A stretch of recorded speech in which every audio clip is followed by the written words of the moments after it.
like I started having symptoms in my late 30s. And, because there hasn't been very much conversation around perimenopause until the last maybe couple of years, like more mainstream, and there's more research and hopefully studies because it's not a lot of that either that's been going on.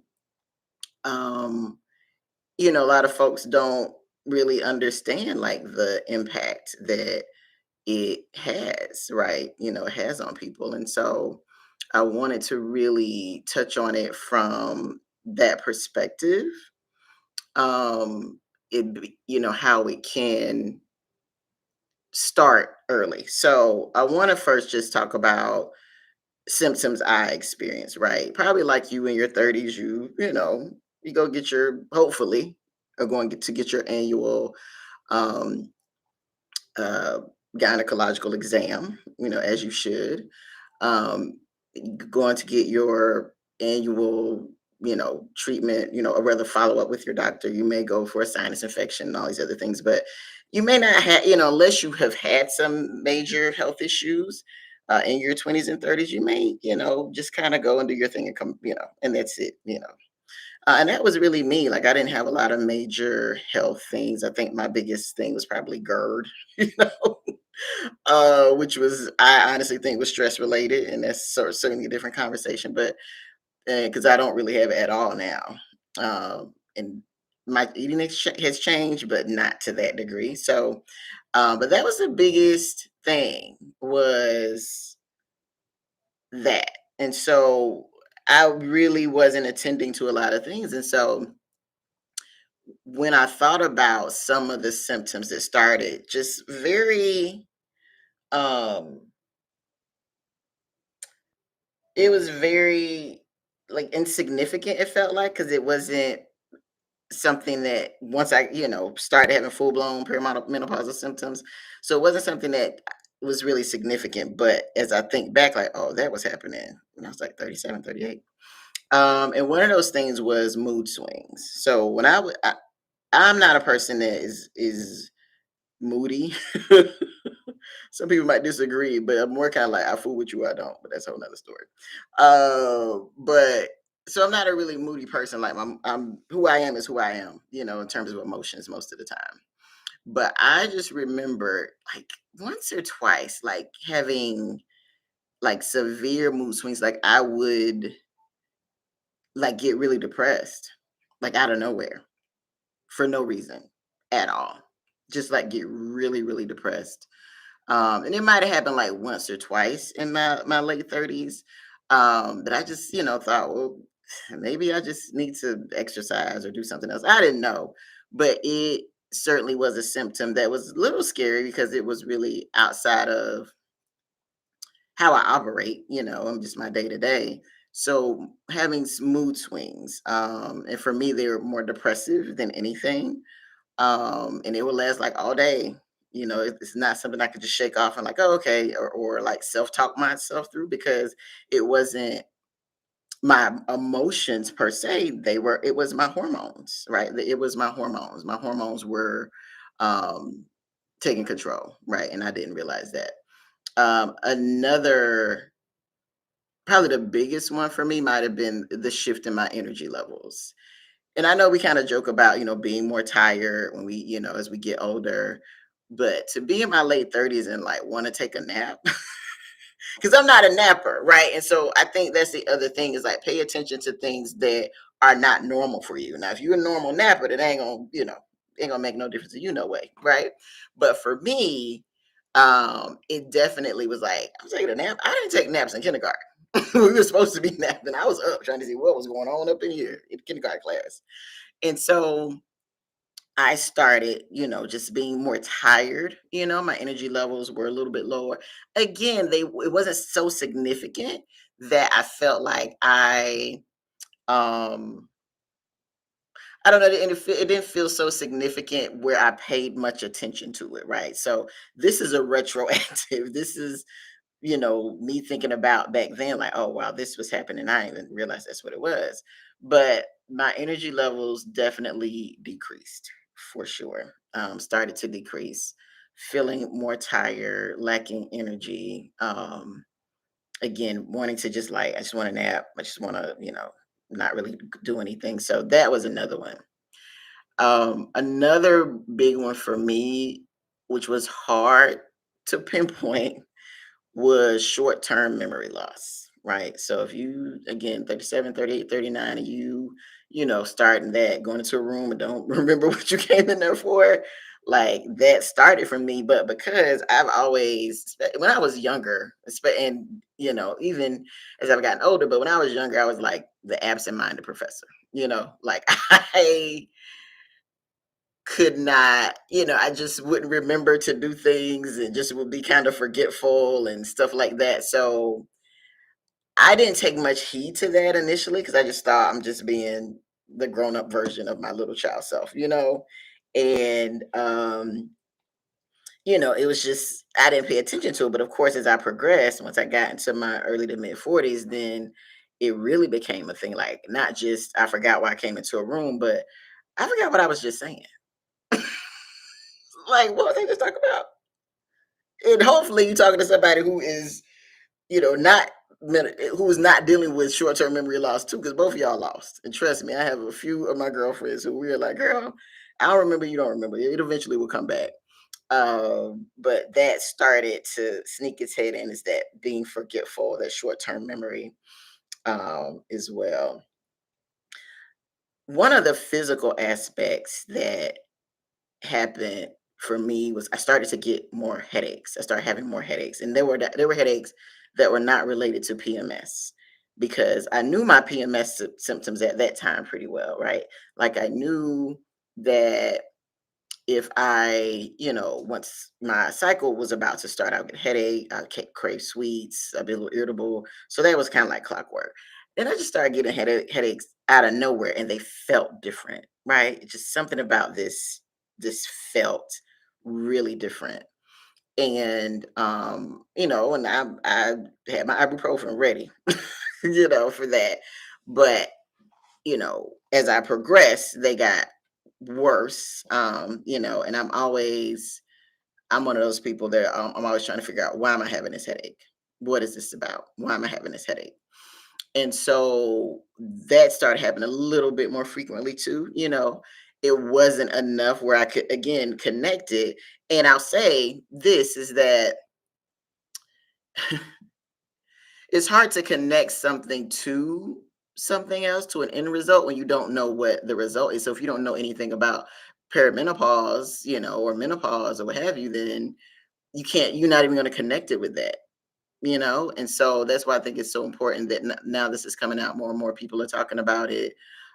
Because the reality is like you're not like unless you may, and even if you like have a hysterectomy or something like that, you're going to have some symptoms from that, but this is not something you can get away from, right? This is just a part of the life cycle, right? For women is that we go through this, I like to call it adult puberty, and this is where our hormones are fluctuating in a way that we no one told us that we could imagine. And the only thing I really knew about menopause, like most of you, was um, I would say mood swings and hot flashes, right? Like that was the biggest thing. And then when I thought of the mood swings, I just thought about what I thought it meant was just women being like angry, I didn't know that they would be depressed and all that kind of thing, or that could happen. And, people kind of make fun of it, and they make fun of you. And so, as you're going through this process, like this is really a time to empower yourself, right? So, because it's not just these stories out there that somebody else is telling, like this is your own journey, your own story, and this was mine, right? So mine started like late 30s. And a lot of people they say go through menopause in their 50s. Well, no, that's not happening. It's happening earlier for whatever reason. For some women, and this is where we are. And so I think it's important in terms of just a solution, like how do you deal with this, like what do you do? And one of my friends, Cherie, was like on a mission, to make sure everybody knew about perimenopause and getting their hormones checked. And I'm so glad that, we had a connection enough where, I was able to listen and be like, wait a minute, I think some of that's happening to me. And I eventually went to get my hormone levels checked and found out I basically like had no estrogen and no testosterone, but I was still having a cycle, right? Because when you're perimenopause, you still have a cycle. And you would think, according to what we've been told, is that if you only get these symptoms when you are when your cycle has ended, right? And they don't even really tell you what that is supposed to look like. So, unless you kind of ask and have a really good doctor or people around you to have these conversations. Um, and so, once I went to get my hormones, checked and saw that basically I was depleted, I made the decision to do hormone replacement therapy. Everybody has their own opinions. Do what you want to do. Do your own research. But I made the decision to do the BioT pellet, which has been a lifesaver for sure. It doesn't fix like everything. Like you don't go back to the version that you were of yourself that you were in your 20s. Like that's not what it does, but it helps out a whole lot, and it's not cheap. Like it's you gotta save up your coins every 3 to 4 months to make sure you can get it.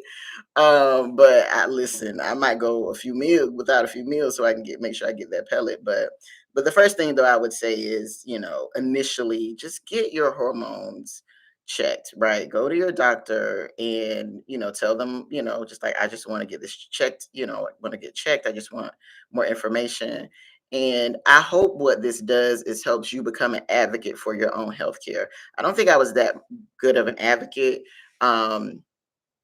For my own health, in terms of asking questions and finding out different options and trying out different things, because I didn't have a lot of reasons for that, right? So I guess I can say I was good or bad. I didn't have a lot of reasons to ask certain questions because my health for the most part was okay, right? um but it helps you become more astute about what your conversations with your doctors, and then you can decide like what route you want to go. um once the process continues, you want to go all natural route? Do you want to use medications? Do you want to how do you want to do this? But that's probably the first thing I would say do is to get your hormones checked, period. Because then you have information. And I think the more information you have on your own health and yourself, you can make more educated decisions about how you want to go through this process. Again, having more information about your own health, what you need, and what's going to get you through is is top tier. So I would love to definitely know, for those of you, if you watch this recording, what symptoms, especially if you're in those late 30s, that you're feeling, and if you passed that point, what were you feeling again in your um, I would say late 30s, right? If you're past the menopausal point or in perimenopause, what symptoms were you having? And the other thing I would say is a solution is just to keep talking about it. It doesn't, it's not a solution per se, but it's just a way to help is that you keep talking about it, letting people know, what's going on. If your doctor is not, they're like, oh, nothing's wrong with you, or we don't do that. Like, go somewhere else. There's a million doctors out here. You can just go somewhere just to get your blood, tested, your hormones tested, just to see. So those are some of the things that I would recommend as you go through this process. And I will. The other thing I would say is once it becomes more prevalent, or evident that you're going through this, for me, once I got into my 40s and things started to change, like my cycle got longer, and I had with somebody that had like a 3-day cycle, whereas this is like, it's not 3 days. This is a very long time. It was like 7 days, 6, 7 days, which was long. And that was letting me know like I'm getting to the menopausal point. I definitely started having much more brain fog for sure. Just that inability to just kind of think through a sentence or a whole thought, which was a lot for someone who had been a high performer at work. And it really impacted me at work. And I want to make a video about that because I I think that probably impacted my mental health more than anything. So I definitely want to talk about, have a session about how it impacts you at work, number one, and number two, how it impacts your mental health. And for someone who's been in mental health, been a therapist, a coach, trainer, author on all things mental health and stress, um, it impacted me. I had to learn new ways to um, manage, because the thing about menopause, and I've been reading so much about it, is that it changes the brain. Like your brain is changed. Like once those symptoms start happening, your brain is changing. So if there, some brain foods that you want to start eating, your nuts, your leafy greens, all of those things you need to start now, whatever age you are. But that is when you want to start incorporating more of that, and certainly more exercise. But the fact that your brain changes, so if your brain is changing, then you are changing, right? And this version of you is just, a different version. It's not worse or better, it's different. So watching how you talk to yourself as you go through this process, I think is also really important. But so anyway, those are just my thoughts. I just wanted to share my story, is that be vigilant, just kind of be aware, be paying attention. Again, it's a process. And so, everybody goes through it differently. You may just have a few little symptoms here, and then they kind of work their way up, and some just might kind of come out of nowhere, right? Either way, I just want you prepared, and that this is a part of the midlife journey, right? This is a part of it. This is not something that's not supposed to happen. Menopause, all of those things for women is natural, normal, and necessary for us, as we get through this thing called life. And so that's all it is. So don't start beating yourself up or giving yourself a diagnosis that's not it, But again, maybe you do go to the doctor, get checked out, and realize, okay, I'm not in perimenopause. Maybe this is something else. And then that gets, helps you hopefully resolve that issue quicker than you would have at another time because you didn't check that out. So anyway, I just wanted to come on here and talk a little bit about my perimenopausal symptoms. Started in my late 30s. Again, if you are turning 37, 38, 39, 40 this year, first of all, congratulations and happy birthday. But start paying attention to your health. You are in control, right? Not the doctor, not somebody else. You're in control of your health. Ask the questions that you need to ask, and get what you need. So, if you want to just kind of check more in into, learn more about your midlife journey, or just kind of have a checklist, I do have a checklist that I'll put in. Um, Once I upload this video, the recorded version, I'll put that in so you can download that and just have that checklist. And so, again, if you have any thoughts or questions just about that part of the journey, put them also in the comments. So maybe I'll come back and make another video, do another live, and we can kind of talk about it together. I love to have, chit chats and conversations. I don't like to just talk to myself, although that certainly happens a lot in your 40s. But anyway, again, I hope y'all have a great rest of your afternoon. Thank you for taking the time to chit chat with me, and I will see y'all again very soon. Bye.